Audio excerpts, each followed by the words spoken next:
Hey, welcome back to the Disney Plus Everyday Challenge. This is 5 hours and 5 minutes long. This is the 2024 Rock and Roll Hall of Fame induction ceremony. This is the longest single thing, not like a series of episodes and things like that. It's the longest thing I've ever watched on Disney Plus. It's a lot, and my hair is characteristically blown away. It is. Do you like award ceremonies? Well, this might be for you, but it's also a concert. There's tons of performances, some one-of-a-kind performances you'll never see anywhere else. It's not like, oh, here's a bit from our tour. We're going to do this song, or we're going to cover this band, or or we're going to team up with this artist and this artist. There's a lot going on here. In this, you can see right here, there's at least 4 artists, but there's so many more, which is why you take 5 hours. Hey, if you're gonna fly a bunch of record executives to get drunk and dance to music in front of a camera in the audience for 5 hours, you got to make it good. Okay, it's not just record executives. There are fans, I believe, in the outer reaches of this arena in Cleveland, which has to be the most exciting thing happening in Cleveland at any given point, unless one of their sports teams rises to the top. I've been to Cleveland. It's a lovely place. I have friends in Cleveland, but wow. This, when I first saw the time, how long this was, I was like, I don't know if I might have to break this up over different parts of the day. Nope. I did it all in one. And you could be forgiven if, say, you saw a lot of speeches were going to run long, a lot of thank yous, which some are heartfelt, and this is their big moment. Honestly, it's good to pay tribute to them and listen to what they have to say, because this is for some people, including a woman who is responsible for pretty much discovering the Jackson 5. She gets inducted, and you don't know her name probably, but you know these people. Cher, and there's Dave Matthews and Ozzy Osbourne and Mary J. Blige. But as actually the woman, and I've already forgotten her name, I'm sorry, but she is the one who is responsible for bringing the Jackson 5, a kids group, to, I think, Berry Gordy in Motown, and literally changing the lives of billions of people. Not just the Jackson 5, but musically. The Jackson 5, Michael Jackson, whether you love him or hate him, it changed the world musically. I mean, maybe you're like, oh, I'm only into death metal out of Switzerland. You know what? It doesn't matter. It still changes the world around you, even if you are just into the most brutal stuff.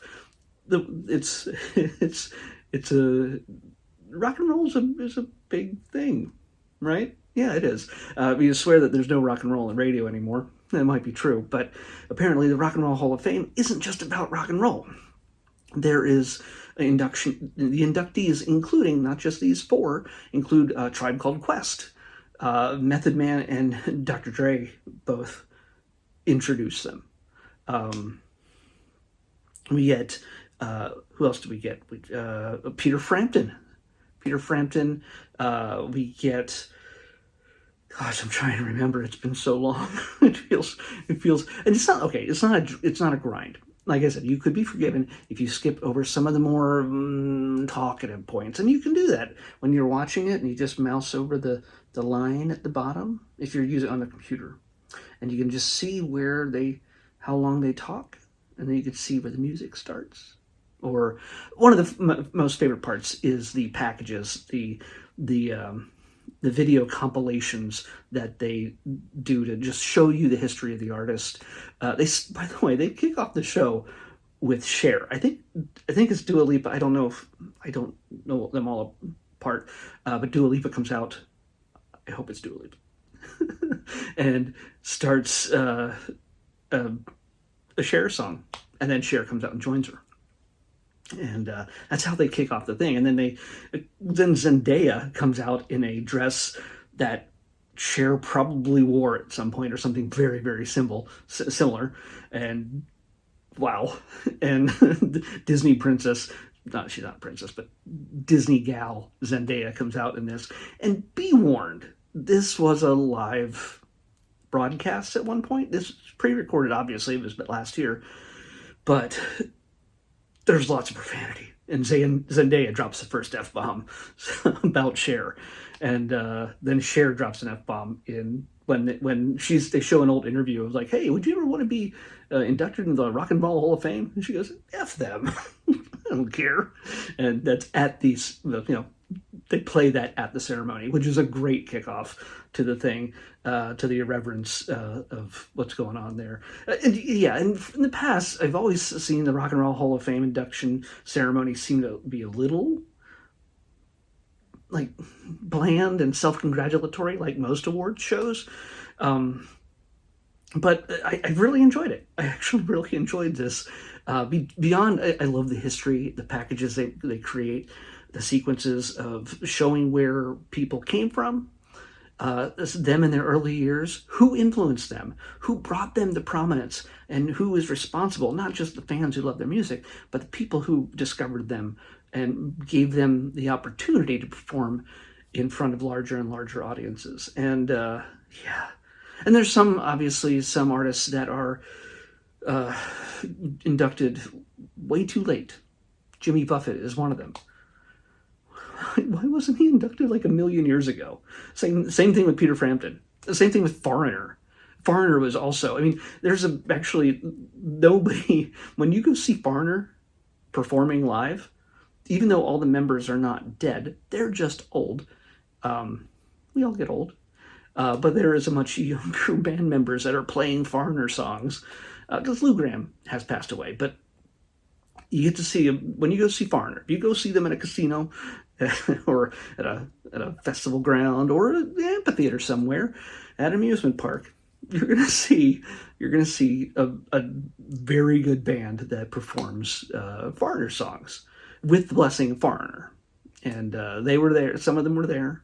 The band was there, but then they throw in all these other musicians that to play different things. Demi Lovato sang one of the songs. Then Kelly, not Kelly, is it Kelly? But anyway, there's a number of different vocalists. Sammy Hagar comes out and sings a Foreigner song. Yeah.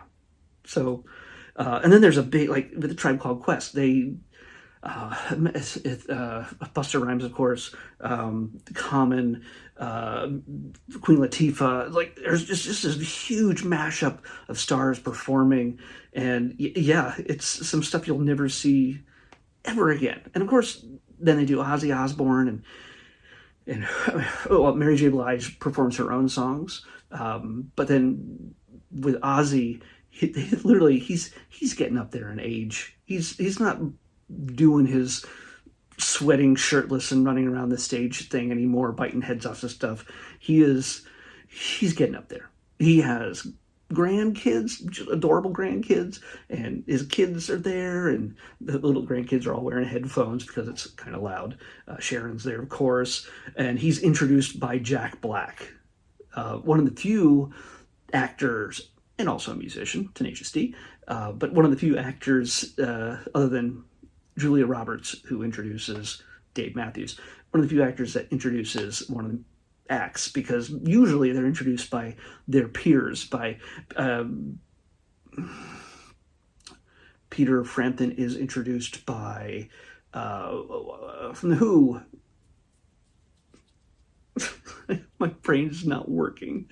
It's 5 hours and 5 minutes long.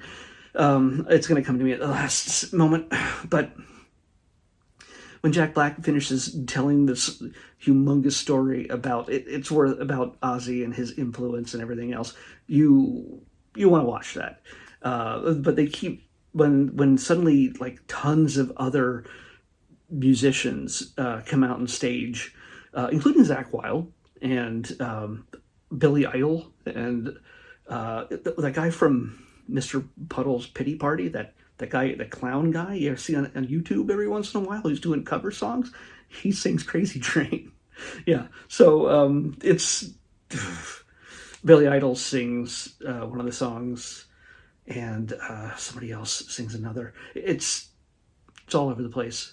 There's again, it's the kind of thing you're going to only see at a show like this. I mean, last week I watched the Saturday Night Live 50th anniversary concert, and that had so much going on, so many different musicians and bands and surprises and things like that, which was amazing. But this kind of, I think this set the stage for that, only because Roots is also the house band for this show, just like it was for SNL's 50th. They don't play with every band, but yeah, for the most part, they are the backup crew, and yeah, they're there, and there's yeah.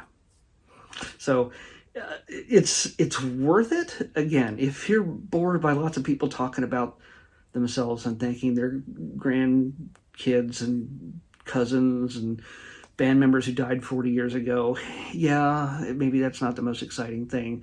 But if you like history, music history, if you like understanding where some bands you may never have ever experienced in your life, and you could discover some. MC5. Yeah. Learn about them. They're inducted. Or there's also people who are seen as influencers,